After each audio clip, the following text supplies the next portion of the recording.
Sesuai dengan surat edaran oleh Dinas Pendidikan, pendaftaran siswa tingkat SD mulai dibuka di sekolah negeri dan swasta.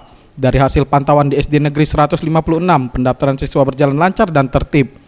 Menurut Nasolini, Kepala SD Negeri 156 mengatakan di tahun ini pihaknya menyiapkan 7 kelas dengan total siswa yang diterima sebanyak 200 siswa.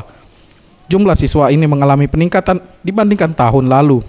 Dikarenakannya, peraturan penggabungan sekolah untuk persyaratan yang diajukan calon siswa baru harus berusia minimal 6 tahun, membawa surat keterangan kartu keluarga dan alamat berdomisili, akta kelahiran dan mengisi formulir pendaftaran.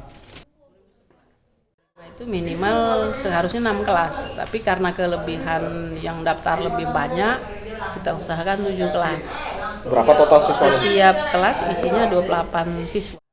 Sementara itu, Firdaus, warga Sekip Bendung, memang sengaja datang untuk mendaftarkan anaknya karena telah berusia 6 tahun. Wajib untuk bersekolah. Untuk persyaratannya yang diberlakukannya menurutnya tidak sulit dan dapat dipenuhi semua.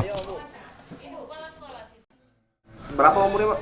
Umurnya sudah 6,5 tahun setengah. Udah bisa mengenal huruf, Pak? Dia mengenal huruf, bisa angka abjad maupun huruf-huruf sudah bisa, cuman membacanya belum. Pendaftaran siswa baru sekolah dasar ini dibuka mulai tanggal 3 sampai 6 Juli 2016. Tim Liputan Sriwijaya TV.